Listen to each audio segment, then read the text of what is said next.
Hello दोस्तों, चलिए तो शुरू करते हैं आज विक्रमादित्य की एक और बहादुरी की कहानी के साथ। प्राचीन काल में उज्जयिनी पर राजा विक्रमादित्य का शासन था। राज्य के एक सुदूर गांव में एक विशाल और खूंखार अजगर ने आतंक मचा दिया। विक्रमादित्य ने इस चुनौती को स्वीकार कर अपनी प्रजा की रक्षा के लिए एक बार फिर से अपने साहस का परिचय दिया। राज्य के दक्षिणी हिस्से के एक घने जंगल से सटे गांव में अचानक एक विशाल अजगर का प्रकोप शुरू हो गया। यह अजगर इतना बड़ा था कि वह पूरे गांव में डर और दहशत का कारण बन गया। अजगर अक्सर जंगल से बाहर निकलकर गांव के मवेशियों को निगल जाता और कभी-कभी इंसानों पर भी हमला कर देता।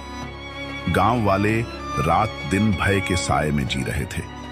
उन्होंने अपने घरों से बाहर निकलना बंद कर दिया और खेती बाड़ी छोड़ दी। गांव का मुखिया और कुछ ग्रामीण उज्जयिनी के दरबार पहुंचे और राजा विक्रमादित्य से मदद की गुहार लगाई। मुखिया ने कहा, महाराज, हमारे गांव पर एक विशाल अजगर ने कब्जा कर लिया है। वह हमारे मवेशियों को निगल जाता है और हमारी जान को भी खतरा है। कृपया हमारी रक्षा करें। राजा विक्रमादित्य ने मुखिया की बात ध्यान से सुनी और तुरंत इस समस्या को हल करने का निश्चय किया। उन्होंने अपने दरबारियों और सैनिकों से पूछा कि कौन इस खतरनाक अजगर से लड़ने के लिए तैयार है। लेकिन अजगर की भयावहता के किस्से सुनकर कोई भी व्यक्ति आगे नहीं आया। तब विक्रमादित्य ने खुद इस कार्य को अंजाम देने का निर्णय लिया। उन्होंने कहा, एक राजा का सबसे बड़ा धर्म अपनी प्रजा की रक्षा करना है।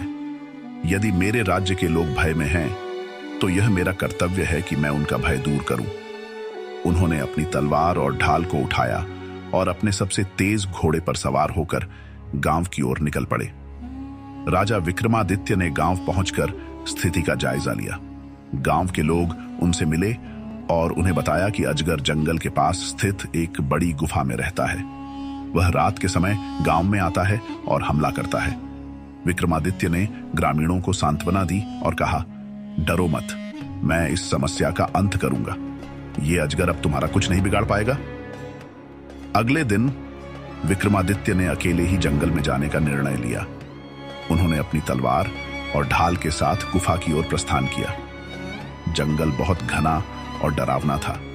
वहां की खामोशी और अजीब आवाजें माहौल को और भी भयावह बना रही थी।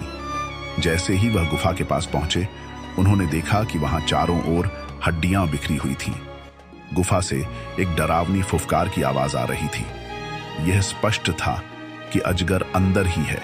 जैसे ही राजा गुफा के अंदर गए, उन्होंने देखा कि एक विशाल अजगर उनकी ओर देख रहा है। अजगर की आंखें लाल रंग की थीं और उसकी फुफकार से पूरा गुफा हिल रहा था। अजगर ने राजा को देखते ही हमला करने की कोशिश की। उसने अपनी पूंछ से गुफा की जमीन पर जोरदार प्रहार किया। विक्रमादित्य ने तुरंत अपनी ढाल उठाई और अजगर के हमले को रोका। अजगर ने अपना विशाल मुंह खोला और विक्रमादित्य को निगलने की कोशिश की, लेकिन राजा ने अपनी तलवार से तेज वार किया, जिससे अजगर के शरीर पर गहरी चोट लगी। अजगर ने अपनी पूंछ से राजा पर हमला किया, लेकिन विक्रमादित्य ने तेजी से पीछे हटकर खुद को बचा लिया। उन्होंने अपनी तलवार से अजगर की पूंछ पर वार किया, जिससे वह घायल हो गया। अजगर ने जोर से फुफकार कर विक्रमादित्य पर झपट्टा मारा, लेकिन राजा ने अपनी तलवार से उसकी गर्दन पर प्रहार किया। यह वार इतना तेज था कि अजगर गुस्से और दर्द से तड़पने लगा। राजा ने अपनी सूझबूझ और बहादुरी से आखिरकार अजगर की गर्दन पर जोरदार वार किया, जिससे उसका अंत हो गया। विशाल अजगर जमीन पर गिर पड़ा और उसके प्राण निकल गए। विक्रमादित्य ने अजगर को मारकर गांव वालों को उसकी गुफा तक बुलाया। जब गांव वालों ने देखा कि वह भयानक अजगर मर चुका है, तो उनकी खुशी का ठिकाना नहीं रहा। ग्रामीणों ने राजा विक्रमादित्य का धन्यवाद किया और उनका जयकारा लगाया। उन्होंने कहा, महाराज, आपने हमारी जान बचाई। आपके साहस और कर्तव्य निष्ठा को हम कभी नहीं भूल सकते। विक्रमादित्य ने मुस्कुराते हुए कहा, यह मेरा कर्तव्य था। एक राजा का धर्म अपनी प्रजा की रक्षा करना है। अब तुम सब निर्भय होकर अपने जीवन को आगे बढ़ाओ। यह कहानी राजा विक्रमादित्य की निडरता, साहस और कर्तव्य निष्ठा को दर्शाती है।